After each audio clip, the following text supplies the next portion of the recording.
BBC Radio London. Now, earlier today, big news regarding affordable homes was announced. The Mayor of London has announced a reduction in London's target of affordable homes, citing the challenging economic conditions. Our political editor, Carl Mercer, is here to help make sense of it all. So what are the details of this plan then, Carl?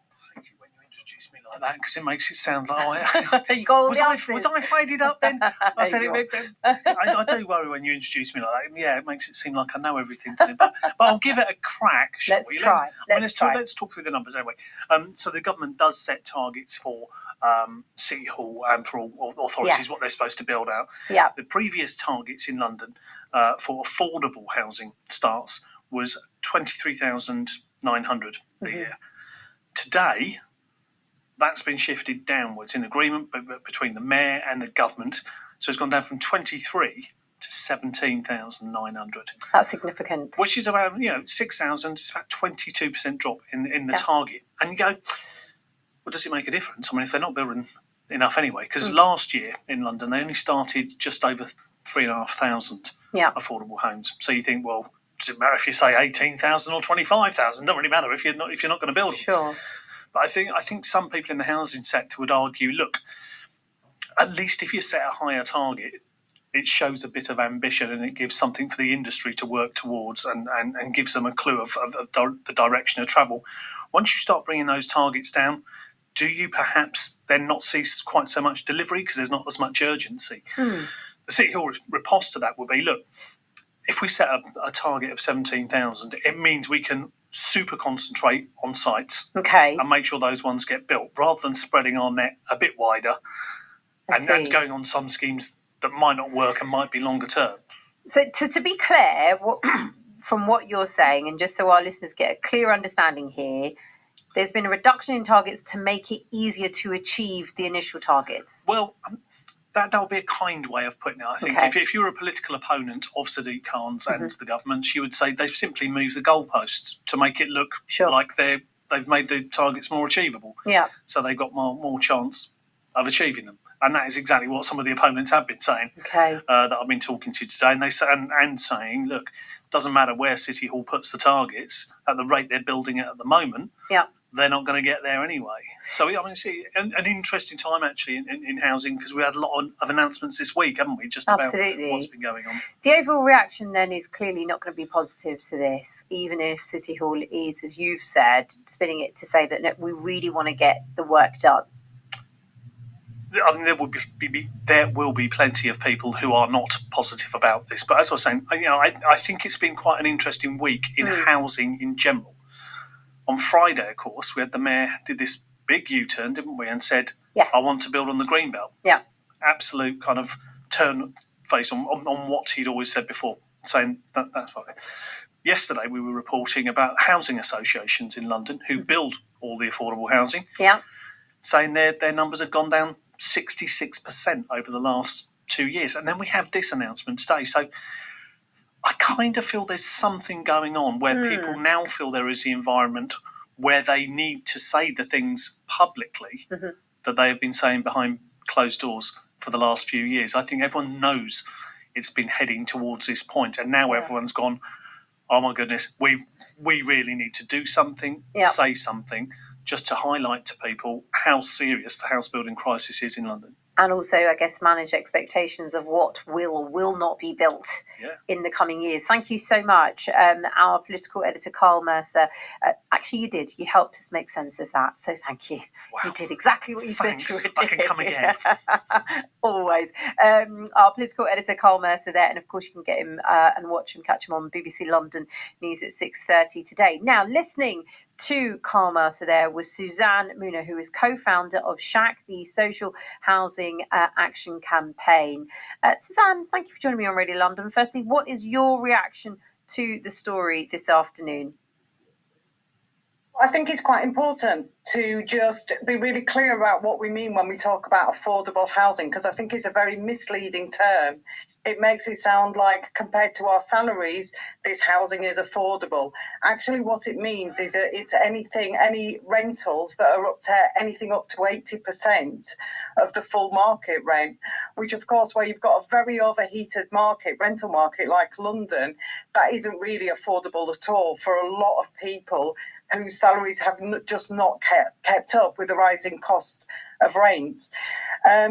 Obviously, this reduction is a really big disappointment, notwithstanding even that, but this reduction in the target is a really big disappointment. We really need to see, we've got the worst housing crisis since the Second World War affecting a lot of areas in Britain at the moment, and we really need to see a much broader solution, and we think it speaks to a much bigger failure of the government's whole housing programme. It really isn't getting to grips with the housing crisis that is affecting a lot of people and devastating a lot of lives at the moment.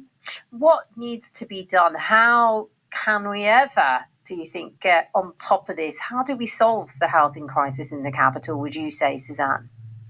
Yeah, I mean, it's difficult, obviously, and it is absolutely true that this is a crisis that has been building for a long time. It's not going to be very easy. There's no kind of overnight, magic wand solution that can just be pulled out to really ease the housing market. But we could start to look at things like putting in rent controls. I mean, that would be something that was under the mayor's remit, would be to introduce rent controls in the private rented market, as well as in the housing association sector and social housing market. That would be one thing that would really help to cool rents.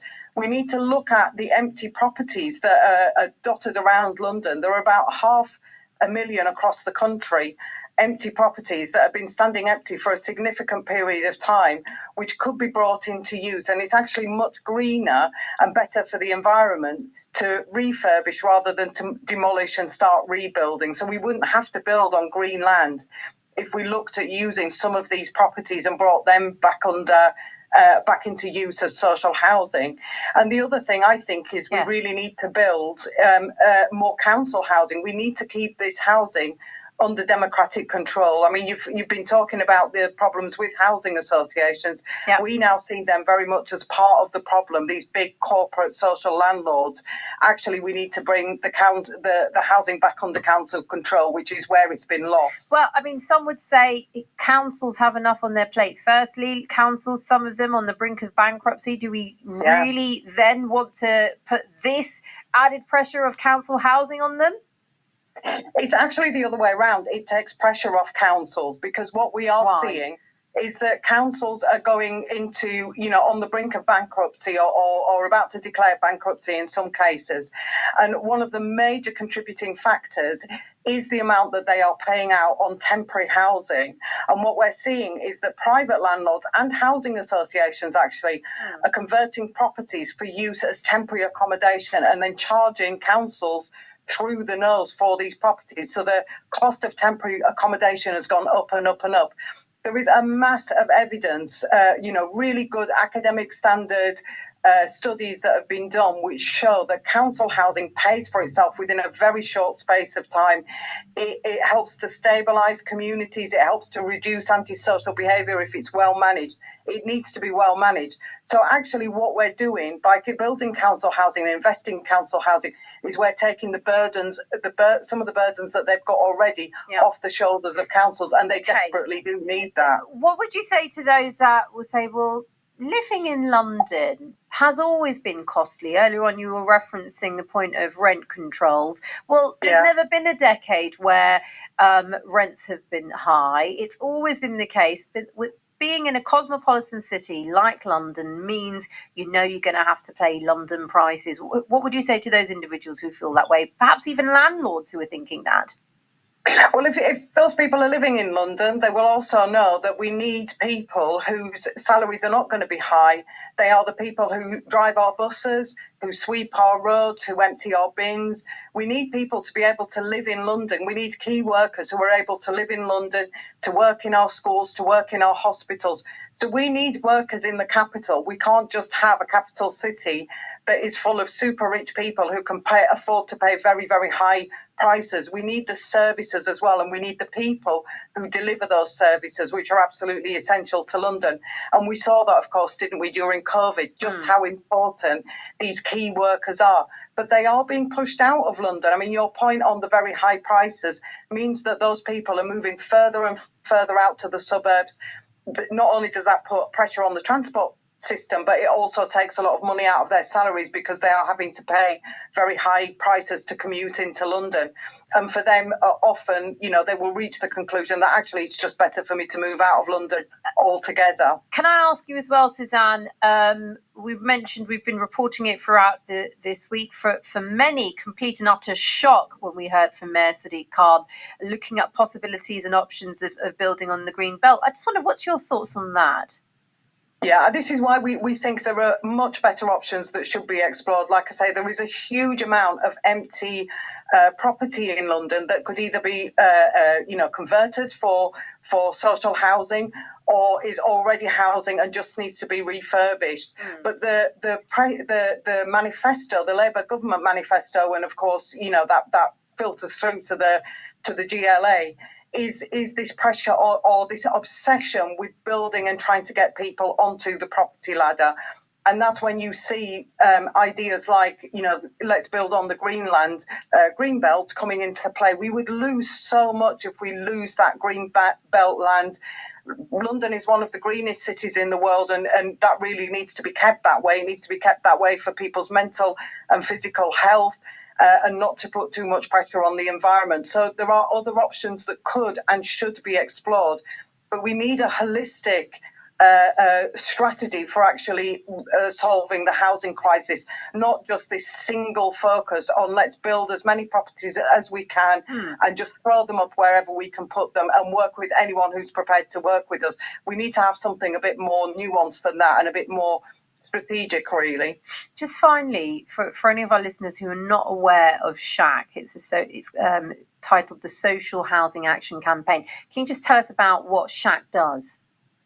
We help usually groups of people, usually on the same estate, on neighbourhoods, but also sometimes individually, who want to get together with other tenants and residents and to challenge bad landlords. We started out with the focus on housing associations, but actually we have council tenants and residents, we have private tenants and residents, and people who have got problems with managing companies. We provide resources for them, we provide practical support, and we help them network and organise to challenge their landlords, because there's a real imbalance in power, particularly against these very big corporate landlords.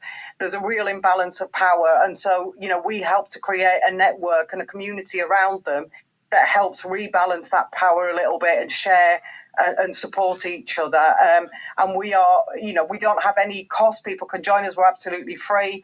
And people will get access to our resources and also become part of the SHAC community. Pleasure having you here on BBC Radio London. Thank you very much for having me.